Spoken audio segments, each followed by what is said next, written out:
कभी सोचा है कि कुछ कहानियां हमारे दिमाग में इस तरह कैसे बस जाती हैं?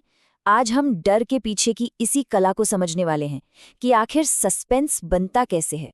अच्छा, एक सिचुएशन इमेजिन कीजिए। एक अंतहीन रेगिस्तान, जहां तक नजर जाए सिर्फ रेत ही रेत। कोई रास्ता नहीं, कोई उम्मीद नहीं। मतलब एक ऐसी आजादी जो खुद में ही एक कैद है। और अब इसके ठीक उलट सोचिए। एक बंद कमरा, चारों तरफ घना अंधेरा, जहां हर छोटी सी आहट, हर परछाई एक अनजाना खतरा लगती है। तो कौन सा डर ज्यादा गहरा है? इसी सवाल का जवाब आज हम दो बिल्कुल अलग अलग कहानियों के जरिए ढूंढने वाले हैं। तो देखिए, हमारे पास दो कहानियां हैं। पहली, खिसकती रेत का खूनी कुआं, जहां डर खुले रेगिस्तान में है। और दूसरी, वो दरवाजा जो नहीं खोलना चाहिए था, जो हमारे अपने ही घर में हमें डराता है। दोनों ही कहानियां डर पैदा करने के लिए अपनी सेटिंग का, मतलब माहौल का, बिल्कुल अलग तरीके से इस्तेमाल करती हैं। तो चलिए, हमारा पहला पॉइंट है माहौल, यानी एटमॉस्फेयर। एक अच्छी हॉरर कहानी में ना, जगह सिर्फ एक बैकग्राउंड नहीं होती, वो खुद एक किरदार बन जाती है, एक विलेन जो किरदारों का शिकार करता है। खूनी कुआं में रेगिस्तान सिर्फ रेत नहीं है। नहीं, वो अकेलापन है, लाचारी है, मौत है। वो इतना विशाल और बेरहम है कि उसके सामने इंसान बहुत छोटा, बहुत बेबस महसूस करता है। यहाँ खतरा कोई भूत या प्रेत नहीं, बल्कि खुद वो जमीन है जो न जाने कितने राज अपने अंदर दबाए बैठी है। और यहाँ डर बिल्कुल उल्टा है। घर, जो हमारी सबसे सेफ जगह होनी चाहिए, वही एक जाल बन जाता है। अंधेरा और वो अजीब आवाजें एक जानी पहचानी जगह को एक भयानक अनजानी दुनिया में बदल देती हैं। वो जो सुरक्षा का एहसास होता है ना, वो एक झटके में गायब हो जाता है। माहौल तो डर पैदा करता ही है, पर कहानी जिस रफ्तार से आगे बढ़ती है, वो हमारी दिल की धड़कनों को कंट्रोल करती है। क्या डर धीरे धीरे बन रहा है, या वो अचानक से हम पर हमला कर रहा है?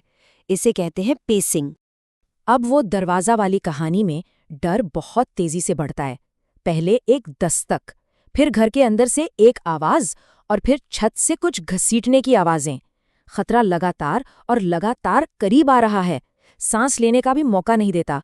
ये एक पैनिक अटैक जैसा है, तेज और बिना रुके। लेकिन दूसरी तरफ खूनी कुआं एक स्लो बर्न थ्रिलर है। यहाँ खौफ धीरे धीरे, परत दर परत बनता है। कृपाल सिंह का अनुभव, फिर पहली टीम का गायब होना, सैटेलाइट का फेल हो जाना, हर घटना रहस्य को और गहरा करती है और तनाव को धीरे धीरे बढ़ाती है। ये वो डर है जो आपके अंदर धीरे धीरे घर करता है। तो अब आते हैं हम अपने सबसे जरूरी सवाल पर। आखिर खतरा है किस तरह का?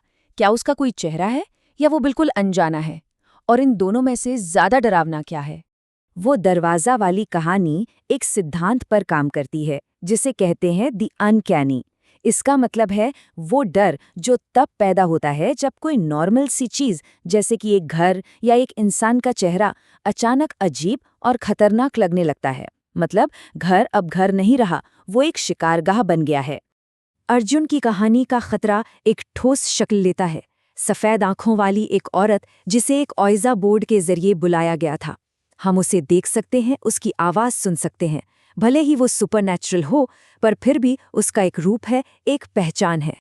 और यही सवाल हमें हमारी दूसरी कहानी के डर की तरफ ले जाता है। एक ऐसा डर जिसका कोई चेहरा नहीं है। यहाँ का विलन कोई इंसान या आत्मा नहीं है। ये तो रेगिस्तान की अपनी शक्ति है, एक अनदेखी अनजानी ताकत, जिसका कोई मकसद नहीं, कोई चेहरा नहीं। ये बस एक प्राकृतिक शक्ति है जिसे रोका नहीं जा सकता। ये कुछ लवक्राफ्टियन हॉरर जैसा है, जहाँ इंसान इस ब्रह्मांड की विशाल शक्तियों के सामने कुछ भी नहीं है। तो फिर इन कहानियों से हमने सीखा क्या? आइए डर पैदा करने की इस कला के कुछ जरूरी पॉइंट्स को एक साथ समझते हैं। तो सबसे जरूरी बात है किरदारों को अकेला कर देना, चाहे वो एक विशाल रेगिस्तान में हो या एक छोटे से कमरे में। फिर कहानी की रफ्तार को कंट्रोल करना, ताकि डर का असर गहरा हो। और हाँ, ये याद रखना कि सबसे सुरक्षित जगह ही सबसे बड़े डर का कारण बन सकती हैं। और आखिर में, कभी-कभी जो हम नहीं देख पाते, वो देखे हुए मॉन्स्टर से कहीं ज्यादा डरावना होता है। तो हम आपको इसी सवाल के साथ छोड़े जाते हैं। सोचिएगा जरूर, असली डर क्या है? वो जो हमारी आंखों के सामने है, या वो जो हमारे दिमाग के अंधेरे कोनों में छिपा बैठा है?